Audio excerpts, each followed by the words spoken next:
Watu wa Embu, wacha nichukue nafasi hii kwanza kabisa kuwashukuru watu wa Embu. Nilikuja hapa na ndugu zangu wengi, tukaomba kura zenu, mukawa ni watu wangwana, mukatupatia kura zenu, mukatuongezea maombi na Mungu akatupatia ushindi. Jameni watu wa Embu, nasimama mbele yenu leo kusema asante sana. Narudia tena watu wa Embu kusema asante sana. Mimi nataka niwahakikishie ya kwamba sisi wote tuliopata nafasi ya kuchaguliwa kutoka MCAs wetu, wabunge, magavana, maseneta, Mheshimiwa Deputy President na mimi hapa, pamoja na mawaziri wetu na wale wote ambao wamepata nafasi ya uongozi katika taifa letu la Kenya, mimi nataka niwahakikishie tutashikamana, tutafanya kazi pamoja ili tutimize malengo yetu ya kubadilisha uchumi wa Kenya na kuhakikisha kwamba kila Mkenya anapata nafasi ya kujiendeleza katika taifa letu la Kenya. Na wauliza viongozi wote, sote tuliopata nafasi kutokana na kura za wananchi hawa, tushikamane, tushirikiane, tufanye kazi pamoja ili tuweze kubadilisha Embu wakati tunabadilisha Kenya. Asanteni tena watu wa Embu kwa msaada wenu, kwa kura zenu na kwa maombi yenu. I want to say thank you very much to the great people of Embu County, as I thank all Kenyans who stepped forward to vote in the last election so that we, as the people of Kenya, can maintain our democratic credentials as a nation that is democratic, as a nation that is built on the firm foundation of multi-party democracy. And now it is our opportunity, all of us as leaders in government and in the opposition, to work together towards making our nation great. On this day, 60 years ago, Kenya formally gained its right of internal government. Madaraka, the mandate of majority African self-determination, was a major step forward. The emergence of this nation as a republic later that year. That first Madaraka Day then was the golden dawn of our country's sovereignty, freedom from colonial oppression, autonomy from racist repression, and liberty from foreign suppression. In fighting for our sovereignty, our noble freedom fighters had primarily waged a political struggle to liberate a people divided, humiliated, and impoverished under a predatory system whose institutions were vicious and extractive. So, although the freedom struggle was political and the first Madaraka Day represented political autonomy, every Kenyan African understood it to mean and to be the beginning of the hard and noble work of securing and enhancing social and economic freedom as well. For 6 decades now, the people of Kenya have worked hard with admirable diligence and unwavering determination to perfect the political freedom of their nation through sustained socio-economic progress. In this manner, Kenyans have reiterated their commitment to true freedom by complementing political freedom with freedom from want, freedom from suffering, freedom from ignorance, and freedom from indignity. Our forefathers' historic struggle to vindicate our God-given rights of self-determination entailed tremendous sacrifice and immense determination against a colossal adversary. Ultimately, they triumphed. Similarly, our war against underdevelopment, poverty, unemployment, indignity, and vulnerability has been daunting. Yet, we have made steady progress year after year over 6 years of freedom. At the heart of our struggle for freedom, both before and after independence, is the distinctively Kenyan spirit of determination that is nevertheless flexible, consistency which is innovative, pragmatism that is also hopeful, and faith strong enough to take chances. The sacrifices required were inspired by a spirit that is truly unique, which transcends ordinary decision-making. We recognize that spirit even now. It lives in the heart of every Kenyan who wakes up early to give their best, try their luck, knock on doors, and chase their dreams. We see it every day when we see traders, artisans, farmers, and other workers braving the scorching sun and enduring cold rain in pursuit of livelihood. We also witness in teachers, nurses, police officers, extension officers, and technicians who go far from their comfort zone, often beyond the call of duty, to attend to Kenyans in their communities throughout all villages, all corners of our great republic. This noble ethic of willingness to struggle by working hard and embracing risk, and of determination to achieve positive change in great leaps as well as in little installments, has brought us far and will take us beyond the horizon of our destiny. Today, I join all Kenyans to celebrate our magnificent collective achievements and the spirit of brave endeavor which inspired them 60 years ago and sustain us today. This celebration speaks to the sustained effort we have invested in perfecting our national mandate of self-government. I will highlight the wonderful ways in which we have stewarded political freedom into democratic maturity, enhanced economic freedom by empowering enterprise, and expanded social freedom by securing dignity. We must never forget that until fairly recently, our country's politics was divisive, violence, do-or-die affair by which neighbors, colleagues, and even relatives were incited into hatred in the name of political competition. In this dark era, the tribe was the fundamental term of all political engagement and the master variable of democratic contest. Many highly respected experts and eminent persons confidently affirmed that Kenyan politics is inherently tribal, and many leaders designed their political parties, policies, and campaigns on the basis of raw political appeals. Leaders also made sure that political discourse revolved around personalities and the private interests of a few privileged individuals and not the aspirations of the majority.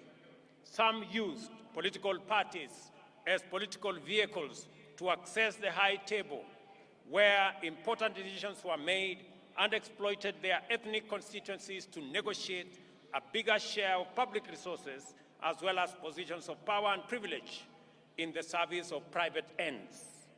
For decades, Kenyans understood that this perverse political culture not only defiled our democracy, but also obstructed the spirit of daring and achievement, arresting our collective progress.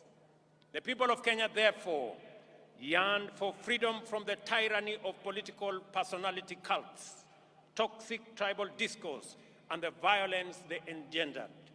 They desired a more unifying, cosmopolitan framework of engagement which promoted the expression of their shared aspirations, encouraged inclusive negotiations, and a collective means of pursuing them.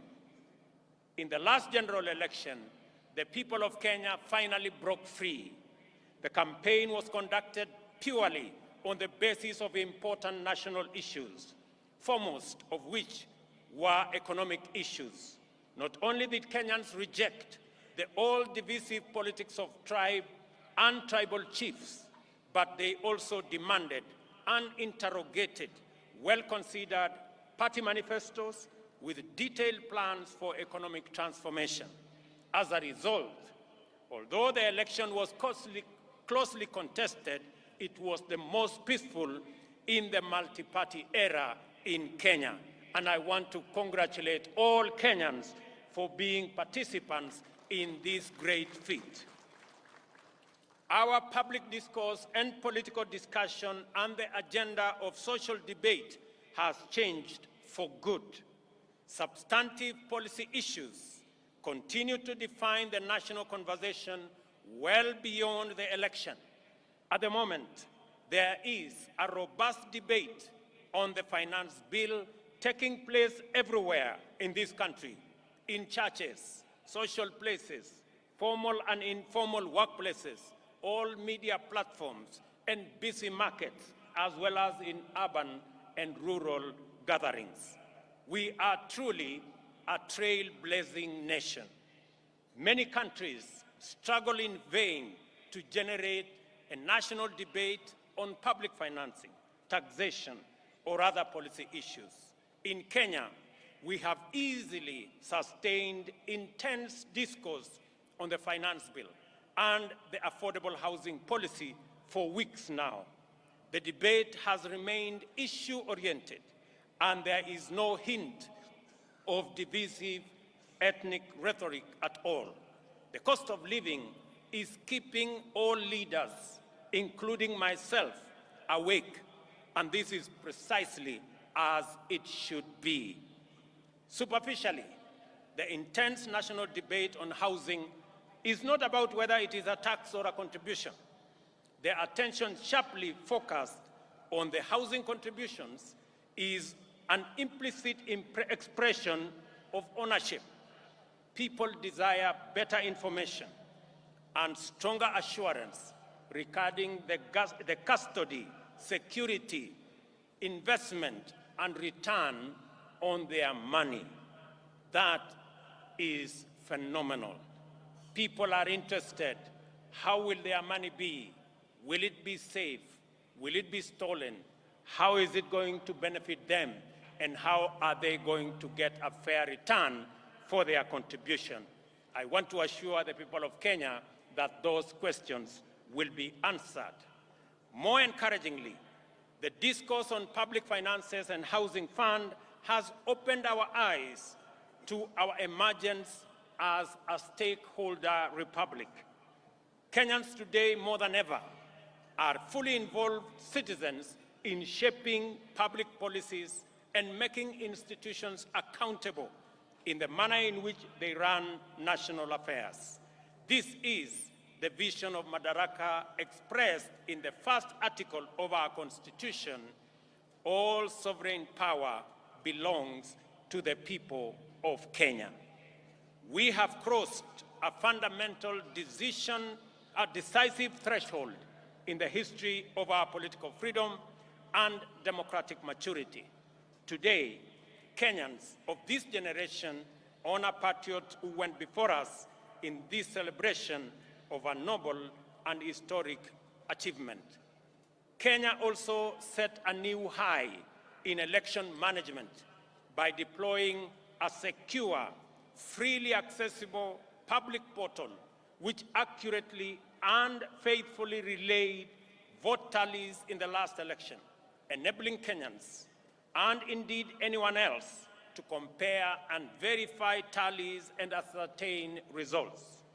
This enabled the IEBC to credibly declare and certify the winners of elections and to establish before court, in response to petition by the certified candidates, that the elections met the constitutional threshold as simple, accurate, verifiable, secure, accountable, and transparent. In fact, the openness and credibility of the 2022 election are affirmed by the fewer petitions filed, 124 petitions compared to 303 petitions in 2017. The economy was the most important issue on which the last election was canvassed. The people of Kenya, in their multitudes, made their voices heard, their ideas clear, and their desires known. From Busia to Banisa, Lokichogio to Lamu, Magadi to Moyale, Mandera to Migori, and everywhere in between, the people said they wanted to transform our economic system, democratize opportunity, enhance inclusion, and reduce exploitation.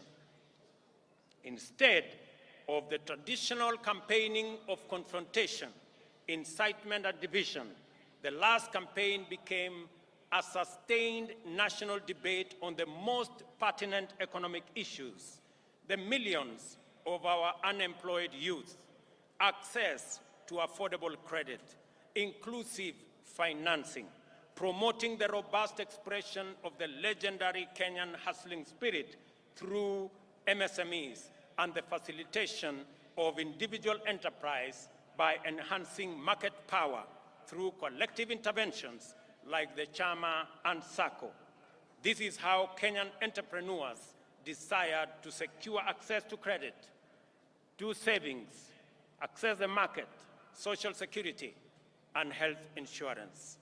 By paying attention to their aspirations, we established that Kenyan entrepreneurs desire to pursue success through enterprise, which makes positive measures to ensure that no one is left behind or no one is exploited.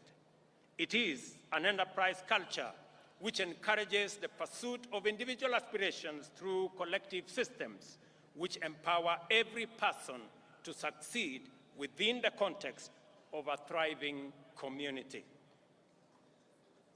In the course of consultations with Kenyans at the grassroots throughout the country, we identified a number of barriers to effective realization of their economic well-being. The first was the bureaucracy in regulation and compliance, including tax administration. Second, the extreme informality of most enterprises, which effectively relegated them to the margins of empowerment, facilitation, or even recognition as lawful undertakings. Third, was the misconception around expanding the national tax base. Is it about people paying more or more people paying? The answer lies in empowering more Kenyans to enter the taxable income category through intentional effort to create millions of new jobs and millions of new taxpayers in due course. Fourth, a huge number of Kenyans, about 10 million, had either been blacklisted by the credit reference bureaus, of an inability to pay loans, advanced by financial technology platforms, or were struggling to pay. Other lenders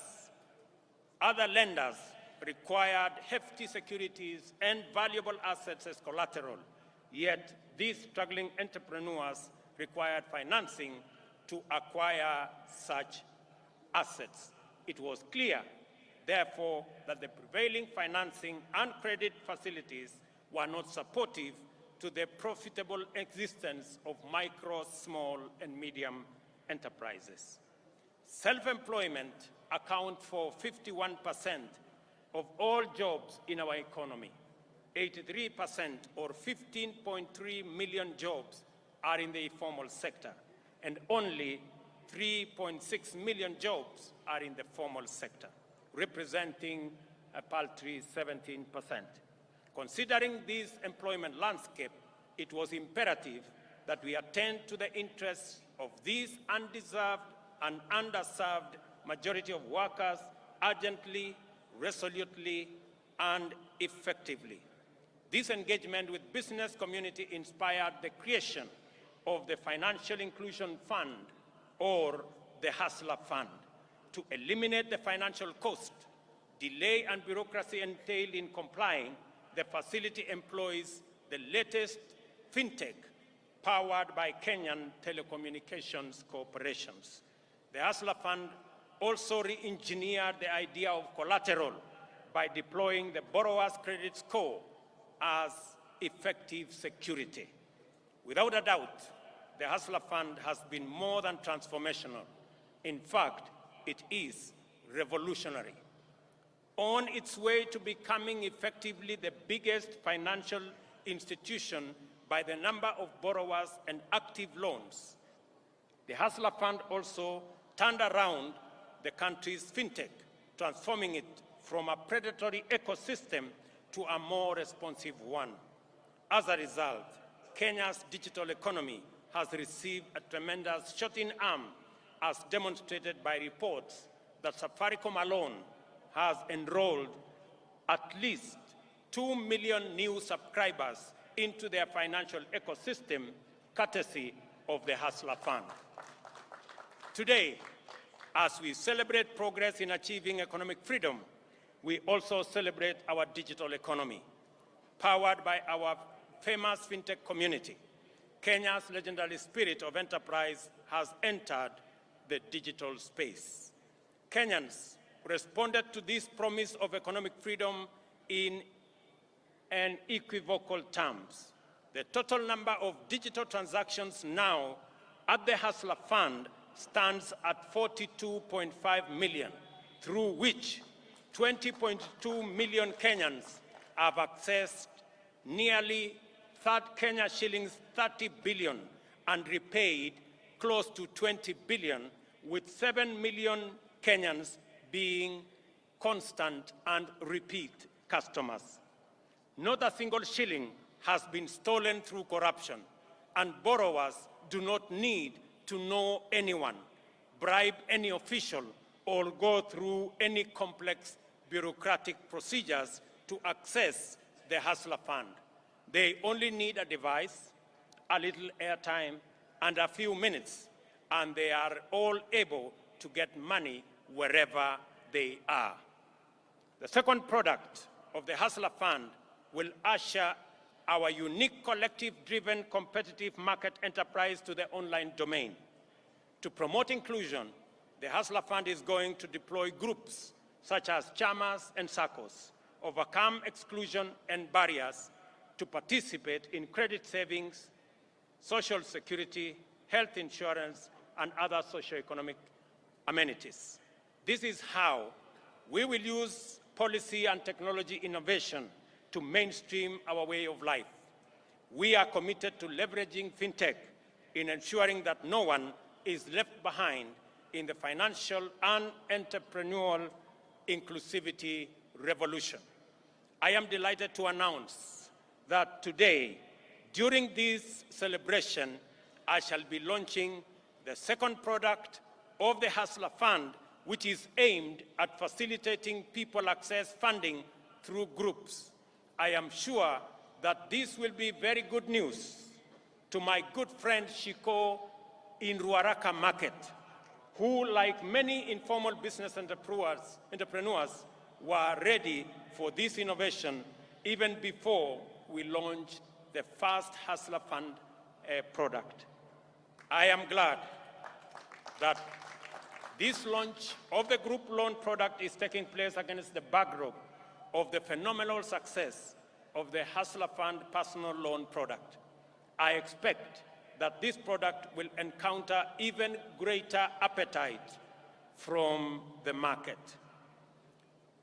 As I have already mentioned, your credit score will determine the amount you can access and the amount you will continue to receive.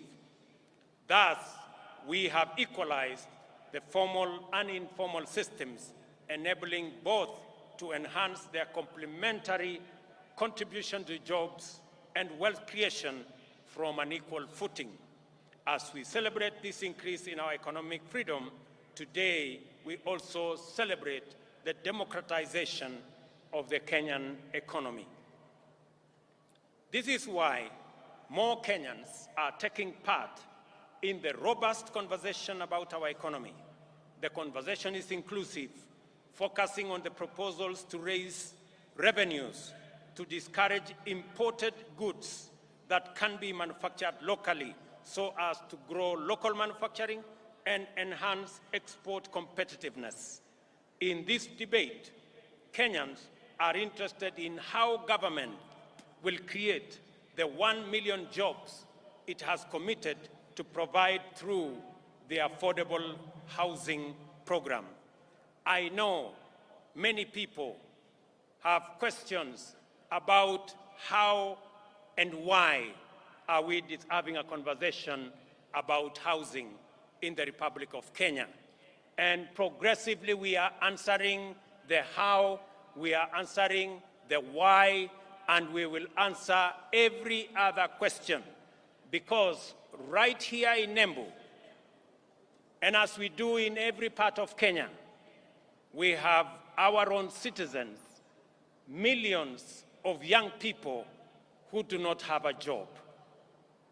We have 5 million Kenyans across Kenya, young people out of school, out of college, out of universities, who do not have a job. It is our collective responsibility to think about the 5 million young people in Kenya who today walk our streets, walk our villages, in our townships, in our markets, and yet they do not have an opportunity to deploy their energy, their knowledge, their education in making a difference in their lives and making a difference in our nation. And I want to encourage all of us as the people of Kenya, as we look into this opportunity in slums, 7 million Kenyans who live in slums, in indignity, without toilet, without running water, without roads. How is it my business? Let me ask the people of Kenya, if our freedom fighters, the people who made the ultimate sacrifice and lost their lives in liberating our nation, if they had asked the question that how is it their business, today we would continue to have been slaves of our masters if they asked themselves that question. It is our, as they did to liberate our country, they went beyond the call of duty. They did not ask how is it their business to make the ultimate sacrifice to liberate our country. I want to ask every citizen, it is our responsibility collectively to think, to plan, and to ensure that the 5 million young people in our country who today do not have jobs, have jobs. It is our responsibility to ensure the people, 7 million of them, who live in our slums, including Shauri Yako here in Embu. I was here last week and I was informed about Shauri Yako. The people who live in Shauri Yako deserve a decent house, and it is our responsibility as we implement the housing plan, not just to create jobs, at least 1 million jobs every year. It is also our responsibility to grow our manufacturing, because housing will make sure that our entire manufacturing value chain, from the cement in our factories, to the steel in our factories, to the doors and windows and hinges in our Juakali sector and our construction products industry, to the sand harvesters, to all the people who will be working in our construction sites, to the accountants and engineers and all the architects and all the technicians and the electricians, to every sector, the millions of young people that will be employed in this sector, is sacrifice enough for us who are employed to make that contribution to the hustler fund, to the housing fund, so that we can bring around the change that is going to take our country forward. Our vision for affordable housing program is premised, firstly, on the objective of creating 1 million direct and indirect employment opportunities throughout every value chain in the housing development ecosystem. A single housing unit is capable of employing 3 to 5 workers directly and an additional 8 workers indirectly in the manufacturing of construction products, in transport, in logistics, and in all other sectors that contribute to the housing and construction industry. Secondly, the objective of affordable housing is to increase the number of homeowners and to transition more Kenyans from rent-paying in informal settlements, in slums, and we have 1,411 slums in Kenya. We should transition those people, my countrymen and women, into homeowners. They should live in dignity like the rest of us, because we owe them a duty of citizenship and a duty of comradeship as we live in one country. I want to ask every parent, I want to ask every Kenyan that rather than ask, how is it your business? We must know that it is our business, because the 5 million young people are our children. They are our citizens. They pay taxes. And when we transition them into jobs, we are building a bigger pool of taxpayers. The conversation we have today in Kenya is different. I did promise the country 3 years ago that we are going to change the conversation. That the conversation is not going to be anymore about leaders. It is going to be about citizens. It is going to be about those who do not have jobs. It is going to be about our manufacturing. It is going to be about the millions who live in informal settlements. It is going to be about the people. I told the country that we are going to change the conversation. It is not going to be about changing the constitution and creating positions for leaders. It is going to be about changing the economy and creating opportunities for millions of young people, including the many who are today in our streets and villages, the millions of young people who are looking up to us to provide them with opportunities to work. It's going to be about the ordinary people who work in the manufacturing sector, the people who also wants to contribute, to be taxpayers, but because they have no jobs, they cannot pay tax. I promise the country that it is not going to be about sharing power. It is going to be not about sharing power by the elite and by leaders. It is going to be about empowerment of every citizen, empowering our farmers to produce more so that we can get ourselves into food security, empowering our young people with jobs so that they too can contribute meaningfully to our economy and meaningfully to our taxpayers. It calls for us the empowerment of every citizen and every business person so that we can contribute to the economy of our country. I want to promise you, ladies and gentlemen, that that effort is on course, and together we are going to move in that direction.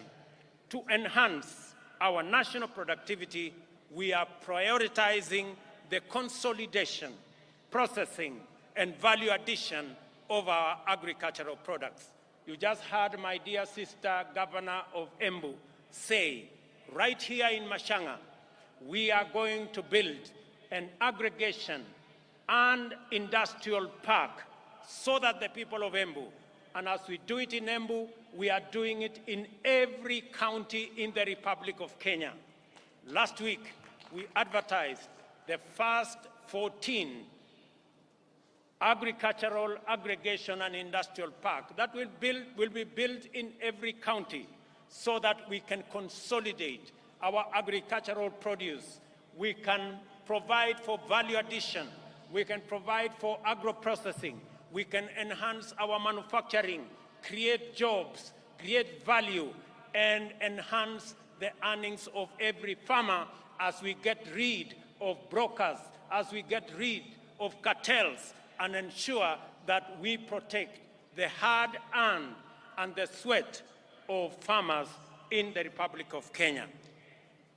Additionally, the government of Kenya will step up the establishment of 5 additional export processing zones in the coming year in Sagana, in Thika, in Joro, in Eldoret, and in Busia to complement the one at the river, the one in Dongokundu, and the one in Naivasha, because we believe that additional processing capacity, focusing on our exports that have come down in the last 10 years from 28% of our GDP to just around 10% of our GDP, that we need new impetus, we need new thinking, we need new infrastructure to be able to drive our exports.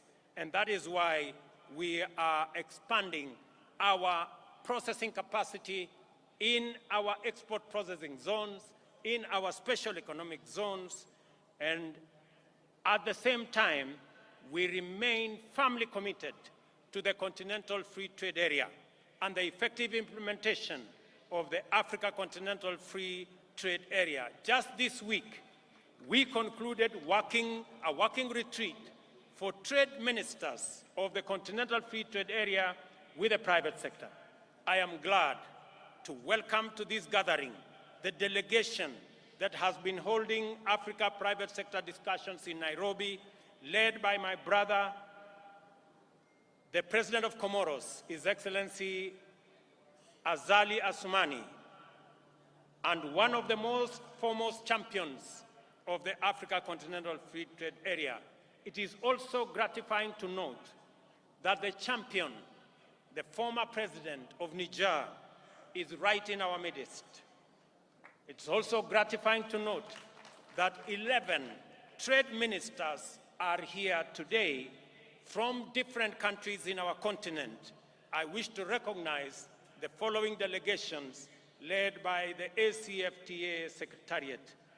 Delegation from Comoro, are they here? Wasimame? The delegation from Comoro, thank you very much. The delegation from Niger, thank you very much. Delegation from Central African Republic, the delegation from Chad, thank you very much, they are there. The delegation from Namibia, the delegation from Djibouti, the delegation from Cote d'Ivoire, the delegation from Nigeria, the delegation from Botswana, the delegation from Ghana, and the delegation from Burkina Faso. A significant portion of household budgets, as we all know, goes to food, a major component of the cost of living. Understandably, there has been animated engagement on this subject. After a prolonged drought, which pushed the entire Horn of Africa region to the brink of famine, widespread shortages of staple foods have driven food prices beyond the ability of many households to afford them. Enhancing food production is an intervention with multiple fundamental implications. It promotes access to affordable and adequate food and nutrition for the majority. It also increases food supply, lowers prices, and thus reduces the cost of living. Moreover, subsidizing food production increases jobs and productivity in the country's biggest employer, the agricultural sector. In keeping with our commitment in this critical sector, we have registered 5 million farmers nationwide. These farmers immediately became eligible to receive subsidized fertilizer, and those who stepped forward received their full fertilizer requirement, unlike in past seasons when the allocations were rationed. As a result of these allocations, as a result of these measures, Kenyan farmers have been able to plant an extra 200,000 acres this year by using an additional 2 million kilos of seed beyond what was planted last year. As international petroleum prices continue to rise beyond reach, the cost of fuel locally rises steeply. Transport, as a component of household budget, is affecting the cost of living. We have to liberate Kenyans from the reliance on transport that depends on petroleum. For this reason, we are rolling out an electric vehicle public transport system which will bring down the cost of transport significantly. Our border industry is about to experience inclusive transformation through the introduction of more efficient, affordable, and clean motor vehicles. With this intervention, owning and operating a border will become affordable, secure, and profitable. I am eager that this information reaches the seconder of my presidential nomination, Mr. Calvin Ochieng, who operates in Kilimani, so that he can escalate his hustle to the next level. I have some good news for my border friends. When I went around the country, they stepped forward and they told me they are victims of an exploitative financing system. I want to tell them, my good friends, I have some good news for you. We are developing, and by September this year, we will have a mechanism where you can get your border that does not need petrol, that will be run on electricity, one that is financed by not a predatory system, but one that respects the interests of those who purchase the borders. A healthy nation is liberated from human suffering and empowered to pursue their livelihoods and dreams without the hindrance and underperformance associated with ill health. A healthy nation is a happy nation. Freedom from disease is therefore a primary plank of our agenda to perfect self-government. We are committed to do affordably, inclusively, and in a manner that enables Kenyans to receive quality medical attention from the comfort of their homes.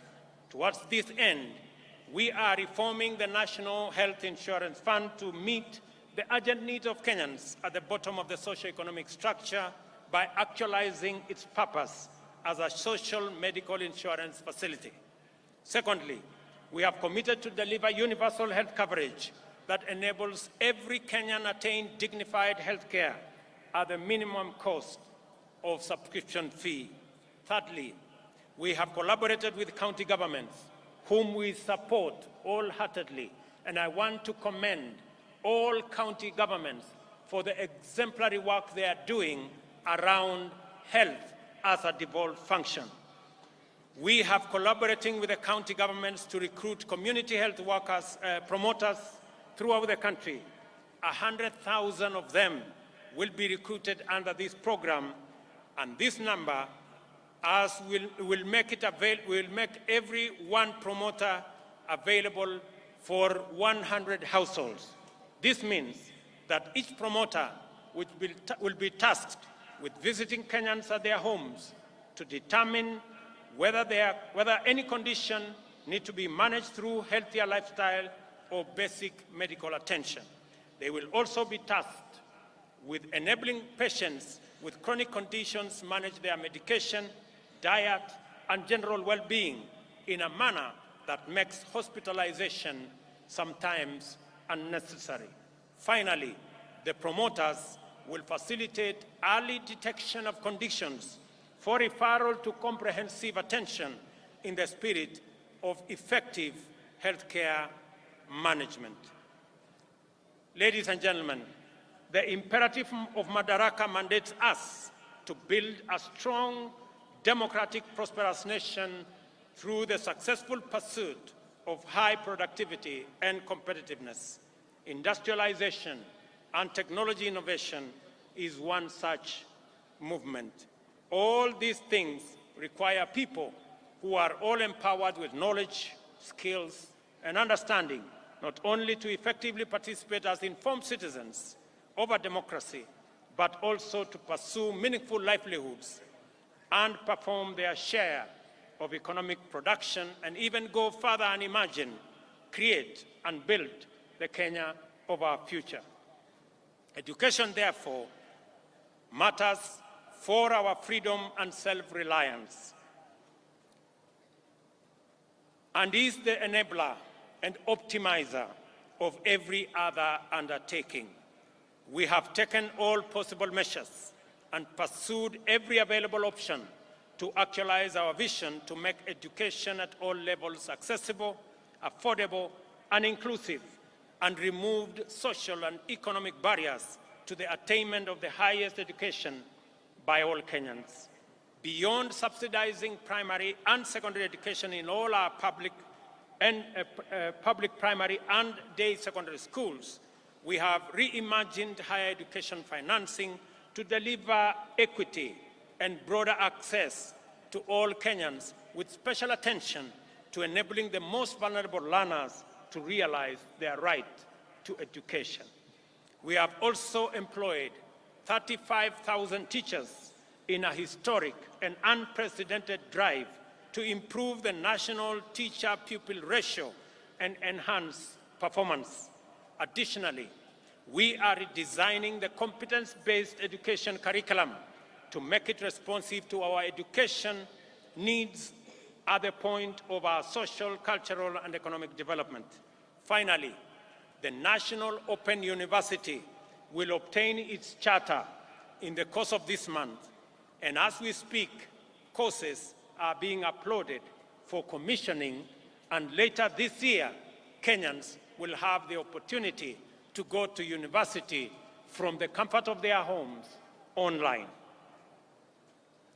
For long, tertiary education in Kenya has been a privilege for the most fortunate, while university education was the exclusive entitlement of the elite.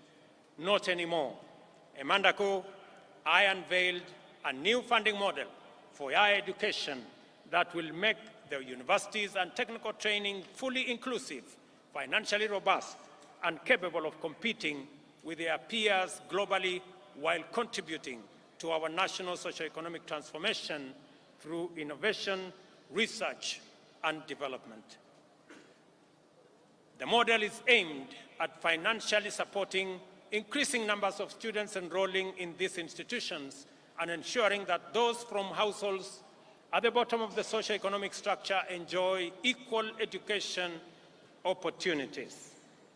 The eternal conundrum of Kenya's integrity agenda revolves around the question of who will watch over the trustees of public interest and who will watch over the watchman. These questions do not arise because we have low trust. Rather, they exist because we have high expectations.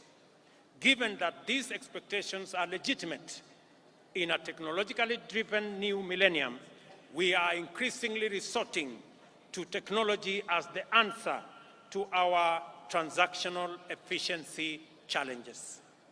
From the election results portal for our democracy to the Hustler Fund for MSMEs and the means testing instrument for higher education, as well as registration of farmers and distribution of fertilizer, digital technology is enabling the government to deliver services efficiently and to give citizens confidence that the system is fair and incorruptible. We must therefore take a moment today to celebrate technology in general, and in particular, Kenyan fintech and other innovations that are making it possible for us to serve Kenyans to the best possible standard.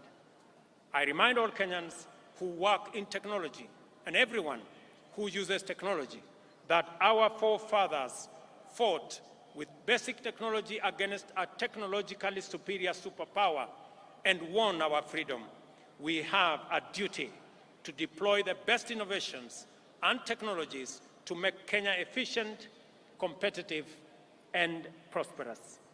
I am persuaded that technology holds the key to improving efficiency, enabling inclusion, promoting transparency and integrity, deepening trust, and strengthening public confidence in government service provision. This is the reason why we are digitizing government information and taking public services online. On this day, I invite all Kenyans to embrace the new era of e-governance, which empowers people everywhere, including the majority at the bottom of the economic structure, to access government services at their convenience through their mobile devices. Since the advent of e-citizen, government gradually increased the number of services available on the platform from 391. The rate of increase of onboarded services is now shifting to a new radical trajectory. Today, 3,770 services have been onboarded and fully operational. Another 3,000 are on course to be completed. We expect 5,000 services to be online by the end of this month. Our ambition is to offer every government service on e-citizen platform by the end of this year. Finally, as we contemplate all the achievements we are celebrating today, let us reflect on the noble motivations and visions which inspired our heroic freedom fighters to make such immense sacrifices for the sake of freedom, not just for themselves, but also for the rest of their people who were not willing or able to join the struggle. Why did these heroes embrace such profound risk and danger in pursuit of a benefit that everyone else would enjoy? The answer must not only define our attitudes to public service, but it must also shape our understanding of the reasons and values that underlie collective undertakings and social policies. For our freedom fighters, a country in which anyone was unfree and oppressed was not worth living in. We have a duty to translate these truths into our social, and economic affairs. Our collectivist spirit that anchors competitive individual enterprise encapsulates this magnificent ethos. We owe each other certain duties as members of a community that we call a nation.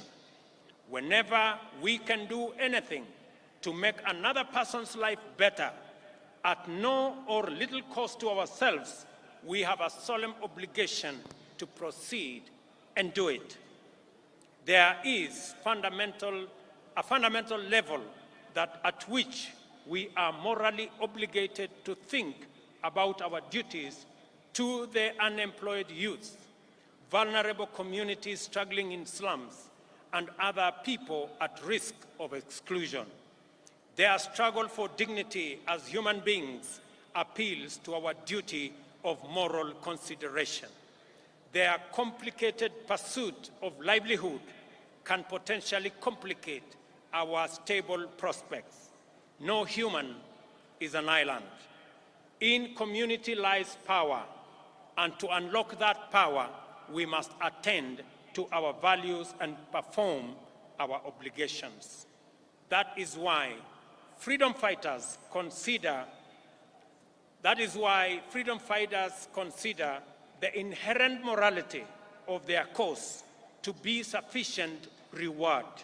For example, those of us who are earning Kenya shillings 200,000 monthly will pay only 2,500 to build a fund that will help create millions of jobs for millions of our young people and bring a meal on the tables of many hustlers. This is a worthwhile contribution to make for the greater good of our nation, as indeed the freedom fighters who came before us did. As we continue to make progress in our pursuit of the transformation of our economy from the bottom going up, we must remain vigilant that no one is left behind and no resources are lost to waste and corruption. Public servants must ensure that public resources must be utilized solely and exclusively for purposes that serve the interests of all our people. I have made a personal commitment to use all instruments and authority at my disposal to curb waste and eliminate theft. I will not permit greed, lawlessness, or impunity. Ladies and gentlemen, it is our collective duty, sisi wote kama Wakenya. Mimi nimekuja hapa Embu katika sherehe hii ya muhimu ya Madaraka ili tukubaliane kama wananchi vile wale waliotutangulia bila ya kujali watapata nini walipigania uhuru wetu, damu yao ikamwagika, wengine wakauawa, lakini hawakurudi nyuma, kwa sababu kama wangerudi nyuma leo tungekuwa watumwa wa wale walikuwa wametutawala. Na ndio tunajiuliza kama taifa, kama Wakenya, it is the moment for us to ask, what can I do for my nation? Not, what can my nation do for me? Both questions must be answered in the affirmative. Sote kama wananchi wa taifa la Kenya tumesema ya kwamba jambo la muhimu ambalo lilikuwa katika uchaguzi uliopita ilikuwa ni maneno ya uchumi wa taifa letu la Kenya. Ilikuwa ni maneno ya wananchi mamilioni vijana wetu ambao hawana ajira. Ilikuwa ni kati ya wale watu wengi hawana uwezo ya kupata mkopo kwa sababu hawana title deed, hawana logbook.